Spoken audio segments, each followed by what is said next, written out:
कैसी लगी देवरानी। लड़की वालों को लड़के के परिवार को सोना चांदी देते तो आपने जरूर देखा होगा, पर सोनिया के परिवार वाले गौतम के परिवार के लिए इतना बड़ा गिफ्ट लेकर आए थे जिसकी साइज देखकर ही बुफे में लगे खाने को छोड़कर सभी का ध्यान उस गिफ्ट पर ही था कि कब वो गिफ्ट खुले और सब देख सके कि ऐसा क्या दे रहे हैं लड़की वाले। और सारी रस्में पूरी होने के बाद वो वक्त आ ही जाता है। आप लोगों को तो हमने जो हमारी हैसियत का था वो दे ही दिया। अब हमारी बेटी को भी कुछ देना चाहते हैं, अगर इजाज़त हो तो। बस आप मना मत कीजिएगा। वैसे अपनी हैसियत के नाम पर आपने हमें सोनिया के अलावा कुछ खास दिया नहीं है समधन जी। पर इस बड़े से गिफ्ट में कुछ अच्छा ही होगा, इस बात की उम्मीद तो कर सकते हैं। हमें तो भाई कन्या कलश के अलावा आपने कुछ दिया नहीं, अब अपनी बेटी को ही कुछ दे दीजिए। जी, आप ज़रा वो गिफ्ट खोलिए जो हम स्पेशली सोनिया के लिए लाए हैं। सोनिया का पूरा परिवार मिलकर उस बड़े से गिफ्ट को खोलता है और उसके अंदर से निकलती है एक लड़की। ये क्या है सासू माँ? अब इस गिफ्ट को आप लोग लेने से मना तो नहीं कर सकते। ये मैं आप लोगों को नहीं, अपनी बेटी को दे रही हूँ। सोनिया को किसी काम में कोई दिक्कत ना हो, इसके लिए उसके साथ जाएगी लैला। लैला? पर ये लैला है कौन? ये मेरी बहन है। हो गया, जान लिया। अब हमें इस टॉपिक पर ज्यादा बात ना करते हुए विदाई की रस्म पूरी करनी चाहिए, तभी तो सुबह तक हम ससुराल पहुंच पाएंगे। नहीं मम्मी जी, चलिए चलिए चलिए। पर एक बात समझ में नहीं आई, इतने दिनों तक समधन जी ने अपनी इस दूसरी बेटी को हमसे छिपा कर क्यों रखा? अरे तुझे क्या है लीला, तुझे तो अपनी बहू मिल गई है ना, ऊपर से दहेज में बहू की बहन भी आ गई। तू तो फायदे में ही रह रही है ना। घर में पहले लीला थी, अब लैला भी आ गई। अब दोनों मिलकर हमें लाल पीला करेगी। एक हाथ से अपने पति का हाथ पकड़े और दूसरे हाथ से लैला का हाथ पकड़े सोनिया अपने ससुराल में गृह प्रवेश करती है। इतनी ठंड में सुबह 3 बजे तक मैं रुकी रही, ये देखने के लिए कि तेरी बहू दहेज में लाई क्या है और क्या लेकर आई अपनी बहन। अरे तू तो बड़ी डिंगे हाँकती थी, मेरी बहू हीरो का हार लेकर आएगी, सोने का तार लेकर आएगी, लेकर आ गई ना ये ठुल्लू। अरे पिछले 10 मिनट से चूहे के कुछ कुतरने की आवाज आ रही थी। मुझे तो समझ में नहीं आया कि हमारे घर में चूहा कहाँ से आ गया। अभी भीड़ में ना तेरा चेहरा दिखा तो समझ में आया कि ये तो तेरे बोलने की आवाज है। मेरा मुंह तो बंद कर लेगी लीला, अभी तो बस यहाँ मैं हूँ। सुबह मुंह दिखाए के वक्त देखती हूँ कितनों का मुंह बंद करती है तू। थू थू होगी तेरी, थू थू।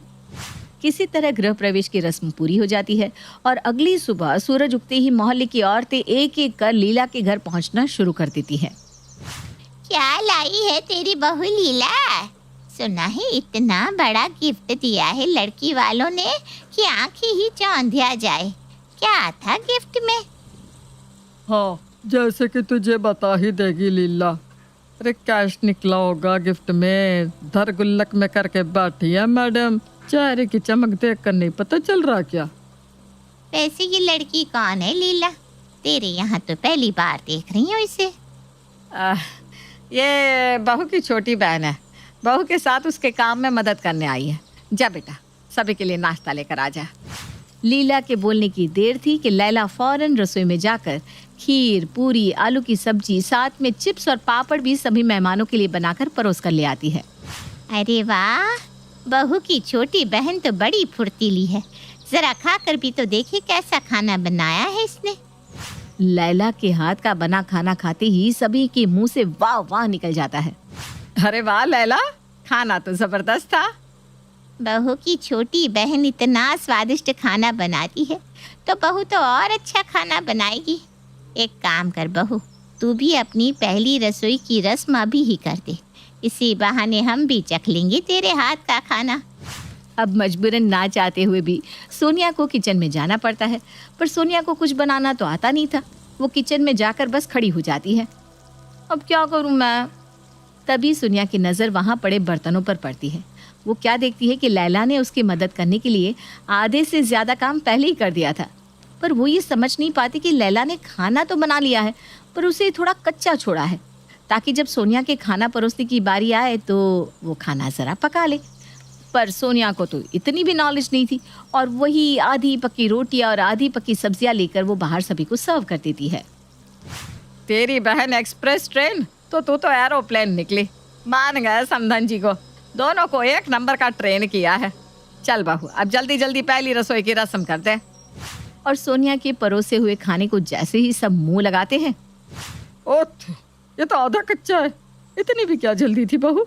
रोटी जब बेली ही थी तो सेक भी लेती। ये तो लग रहा है रोटी बेलकर सीधा प्लेट में रख कर ले आई। सारा का सारा मूड खराब हो गया। और नाराज होकर वहां आई हुई सारी औरतें चली जाती है। अब मैं तो बेकार में ही लैला पर नाराज हो रही थी। तुझसे ज्यादा गुणवान तो ये है, कितना अच्छा खाना बनाती है। इसीलिए तो इसे अपने साथ लेकर आई हूँ मम्मी जी। मम्मी, मम्मी मेरी शर्ट नहीं मिल रही, ढूंढो ना, मुझे ऑफिस के लिए लेट हो रहा है। मेरी तरफ मत देखिएगा, मुझे तो आए यहाँ बस एक दिन हुआ है मम्मी जी। मुझे कैसे पता होगा कि देवर जी अपनी शर्ट कहाँ रखते हैं। कि तभी हवा की तेजी से लैला दिलीप के कमरे में जाती है और अपने हाथ में शर्ट लेकर बाहर आती है। ये तो वही शर्ट है मम्मी। क्या भाभी, आप मेरी भाभी होकर भी मेरी मदद नहीं कर पाई, और आपकी बहन मेरे काम आ गई। मानना पड़ेगा लैला तुम्हें। और इसी तरह लैला घर के सारे कामकाज को ऐसे संभाल लेती है कि घर की बहू वही हो, सोनिया नहीं। दोपहर को रसोई से निकलने के बाद सोनिया अपना हाथ दबाती हुई कहती है, मैं थोड़ी देर आराम करने जाती हूँ मम्मी, बहुत ज्यादा थकावट हो गई है। अरे तो करती क्या है बहू, रसोई का काम तो तेरी बहन कर देती है। तू तो बस सभी को प्लेट में खाना रखकर परोसती है, उसी में थक गई। वाह। तभी अपना सर पकड़े दरवाजे से प्रमोद वहां आता है। सर इतना फट रहा था कि उल्टी हो जाती, इसीलिए मैं घर लौट आया। ये कहकर प्रमोद सोफे पर बैठता है कि वो महसूस करता है कि उसके माथे में किसी की उंगलियां दौड़ रही है, और वो उंगलियां किसी और की नहीं, लैला की होती है। अरे करने दीजिए उसे मसाज, हो सकता है उसके मसाज करने से आपका सर दर्द ठीक हो जाए। एक कप चाय पिला दे लैला, फिर मैं दुकान निकलूं। अब तो सोनिया के ससुराल में क्या, अगल बगल आसपास कहीं पर किसी को किसी भी तरह की जरूरत पड़ती तो सभी लैला को ढूंढते आते, और इसी तरह 1 महीना बीत जाता है। मुझे लगता है अब तुम्हें वापस लौट जाना चाहिए लैला। अरे भाभी, अगर लैला चली जाएगी तो हम लोगों का क्या होगा? अरे मुझे क्या पता क्या होगा, वैसे भी लैला यहाँ बस मेरी मदद करने आई थी, और अब मैं धीरे धीरे सब सीख चुकी हूँ, तब लैला का क्या काम। वैसे भी अब इसकी शादी की उम्र हो गई है, ये घर जाएगी तभी तो मम्मी पापा इसके लिए लड़का देख पाएंगे। अरे पर क्यों देखना है लड़का, लड़का तो हमारे सामने ही है। दिलीप, क्या दिलीप, पसंद है ना लैला? अब आपको जो सही लगे भैया। तब कर देते हैं रिश्ता पक्का। अब तो टेंशन नहीं है ना लैला, तू कहीं नहीं जा रही, तू यहीं रहेगी। अब समझ में आया कि तेरे घर वालों ने तुझे छुपाया क्यों था, क्योंकि तेरे रहते तो सोनिया की शादी कभी होती नहीं। पिछली बार ठगे गए थे हम, पर इस बार मुनाफे का सौदा करके आएंगे। और चट मंगनी पट ब्याह करके लैला दिलीप की पत्नी बनकर अपने ससुराल आ जाती है। इतने दिन तूने कभी अपनी जबान नहीं खोली, अब तो मुझे मम्मी जी बोल दे बहू। मालकिन, हम कहाँ किसी को मम्मी जी बोल पाएंगे, हमें तो मालकिन ही बोलने की आदत है। अब आप जल्दी से हटिए, देखिए बर्तन कितने पड़े हुए हैं रसोई में। हम पहले बर्तन साफ करके आते हैं, फिर ये गृह प्रवेश की रस्म भी कर लेंगे। अरे मेरी लैला, तुमने ये क्या बोला? ये तो वही बात हो गई ना, लेंगे मिक्सर ग्राइंडर और सोचेंगे कि होम थिएटर वाली आवाज़ आएगी। क्या भैया?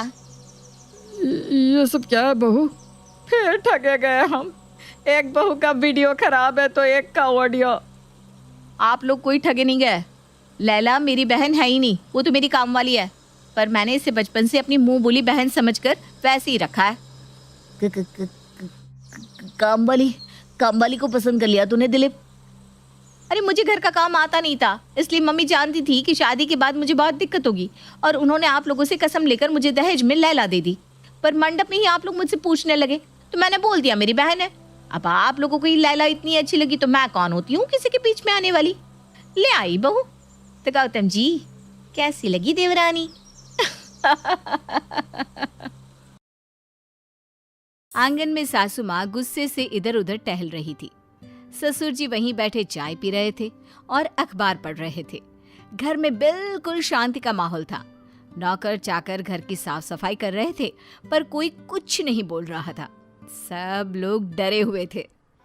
लगता है घर वालों ने नियम कानून नहीं सिखाया है। ऐसी लापरवाह लड़की हमारे घर की बहू बननी ही नहीं चाहिए थी। शुरुआत में थोड़ी आजादी क्या दीदी? महारानी 8 बजे तक सोती रहेंगी क्या? अरे क्यों नाराज होती हो श्यामू की माँ? अभी शादी करके आई है, थोड़े दिन में हमारे घर के तौर तरीके सीख जाएगी।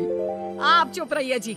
हमारे जमाने में हम अपने सास ससुर के जागने से पहले ही नहा धोकर तैयार हो जाते थे। किसी के पूछने के पहले ही चाय नाश्ता तैयार कर देते थे। वो समय चला गया श्यामू की माँ। अरे क्या खाक समय चला गया?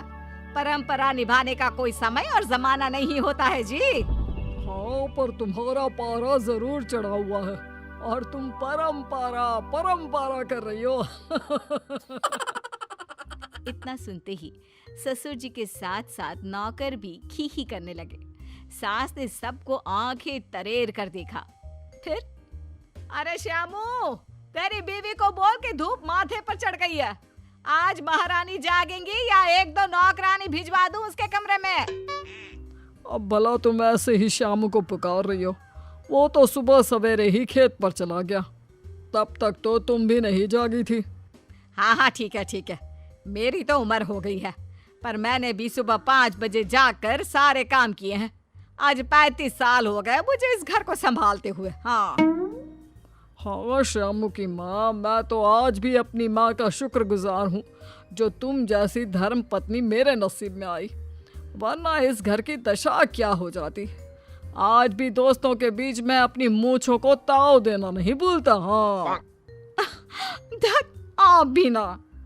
बस ऐसी मुस्कान पे आज भी हम फिदा हैं। पर आपने बातों में मुद्दे की बात को तो भुलाई ही थी। इस घर को नरक बनने में ज्यादा दिन नहीं लगेंगे। जहाँ समय की कदर नहीं होती वहाँ लक्ष्मी भी नहीं आती है। आने दो आज श्यामू को, तब मैं खबर लेती हूँ। माँ जी, बहू रानी के कमरे की सफाई कब करूं? देख, मेरा सर मत खा तू सुबह सुबह। एक तो महारानी जागी नहीं है, यहाँ नाश्ता नहीं बन रहा और तुझे पड़ी है सफाई करने की। तभी बहू सलवार सूट पहन के आंगन में आती है, जहाँ सास और ससुर बैठे हुए थे। माँ जी, नीचे इतना शोर हो रहा था, क्या हुआ? कहीं भूकंप आ गया है क्या? हाँ बहू, भूकंप नहीं, ज्वालामुखी फटा है। ये समय है आने का? इतनी देर तक सोने की प्रथा नहीं है हमारे घर में। हम अपने जमाने में सुबह सबसे पहले जागकर घर के काम में लग जाते थे। वो माँ जी, रात को ये देर से आए थे तो सोने में थोड़ी देर हो गई। एक तो महारानी इतनी देर तक सोती है, ऊपर से सफाई में नई नई कहानी बनाती है। नहीं माँ जी, मैं झूठ नहीं बोल रही हूँ। अब तुम ये बताओ कि नाश्ता बनाने में कितने घंटे लगाओगी? अभी तक रामू ने तुम्हारे कमरे की सफाई नहीं की। इस घर में नाश्ता कब बनेगा, खाना कब बनेगा? सुबह से मेरा बीपी बढ़ा हुआ है, किसी ने चाय पानी तक नहीं पूछा है। माँ जी, नाश्ता तो 5 मिनट में तैयार हो जाएगा। आप लोग आइए ना, खाने बैठिए। क्यों रे, तेरे मायके वालों ने जादू की छड़ी दी है क्या, जो तू घुमाएगी और नाश्ता बन जाएगा? माँ जी, आप भी कितना मजाक करती हैं। बेशर्म लड़की, हंसती है। अरे मैं मजाक कर रही हूँ क्या तेरे साथ? नाश्ते का पूछ रही हूँ और तू कह रही है कि 5 मिनट में बना देगी। ऐसा कौन सा जादू जानती है तू? माँ जी, नाश्ते में आज आप लोगों के लिए ओट्स और दूध है। कल आप और पिताजी कह रहे थे ना कि ज्यादा तेल मसाले खाने से गले में जलन हो रही है, गैस की भी दिक्कत हो रही है। हाँ, दिक्कत तो होती है आजकल। तो तू क्या हमें ओट्स ऐसा कुछ भी खिलाएगी? अरे श्यामू की माँ, कम से कम उसे पूरी बात तो बोलने दो। अच्छा ठीक है, बता क्या है नाश्ते में? माँ जी, ओट्स जो गेहूं के दाने से बना होता है। गरम दूध में थोड़ा सा ओट्स और मध या चीनी मिलाकर खाने से बहुत ताकत मिलती है और तेल मसाले के खाने से होने वाली दिक्कत भी नहीं होती। मेरी समझ से तो ये सब परे है। ये क्या बोल रही है जी? हमें तो नाश्ते में पराठे, पूरी, छोले, लस्सी, बढ़िया व्यंजन खाने की आदत है। ये सब मुझसे नहीं खाया जाएगा। अरे भगवान, चलो आज खा कर देखते हैं। गेहूं के दाने ही तो है, अब खाने चले क्या? बहू ने खाने वाली टेबल पर 2 कटोरी में दूध और ओट्स निकाल कर रख दिए। सास ने देखते ही मुंह बनाना शुरू कर दिया। फिर 1-2 चम्मच खाकर बोली, खाने में तो ठीक ही लग रहा है, पर गर्मा गर्म आलू के पराठों वाली बात कहाँ इसमें। माँ जी, मैं हर इतवार आपके मनपसंद व्यंजन बना दिया करूंगी, पर आप लोगों की सेहत को देखते हुए मैं ज्यादा से ज्यादा प्रोटीन वाला खाना खिलाऊंगी। ये बहुत अच्छा सोचा है बहू तुमने। अब इस उम्र में ऐसा खाना ही चाहिए जो सेहत के लिए अच्छा हो और बाकी समस्याओं से भी दूर रह सके। जी पिताजी, मैंने आप लोगों के लिए एक रूटीन भी बनाया है। बड़ी आई हम पर हुकूमत चलाने वाली। एक तो लड़कियों की तरह सलवार सूट पहनकर देर से आती है, ऊपर से हमारे कामकाज का भी ठेका लेगी है। हम तो अपने ससुर के सामने साड़ी पहनकर जाया करते थे। माँ जी, कपड़े तो सलवार सूट भी है और साड़ी भी है। आपकी तरह मुझे अभी आदत नहीं हुई ना साड़ी पहनकर घर का काम करने की, इसलिए मैंने सूट पहन लिया। सुबह मैंने आपके बेटे को नाश्ता दिया और फिर योगा करने लगी, इसलिए आने में देर हो गई। देखो श्यामू की माँ, मुझे अपनी बहू में तुम्हारी झलक ही दिख रही है। बस फर्क है तो सोच और जमाने का। क्या कहना चाहते हैं जी आप कि मेरी सोच खराब है? नहीं माँ जी, आपकी सोच बहुत अच्छी है कि सुबह समय पर जागना चाहिए, घर का काम करना चाहिए। मैंने बचपन से वही किया है माँ जी। मैं ना कहती थी बहू आने से इज्जत कम हो जाएगी। बहू, तुम श्यामू की माँ की बातों का बुरा मत मानो। उसका बात करने का तरीका ही ऐसा है, पर दिल से बड़ी सच्ची है तुम्हारी सास। क्या जी आप भी। माँ जी, कल से सुबह आप दोनों टहलने चले जाया करिएगा। इधर मैं भी योगा करके घर का सारा काम संभाल लूंगी। और माँ जी, दोपहर में खाने की थोड़ी देर पहले हम लोग थोड़ा फल खाएंगे ताकि हमारे चेहरे की चमक बनी रहे। आप तो इतनी सुंदर हैं, आपके चेहरे पर और चमक आ जाएगी। लो, इसका मतलब नए जमाने में अब खाना भी नसीब नहीं होगा। माँ जी, ऐसी बात नहीं है।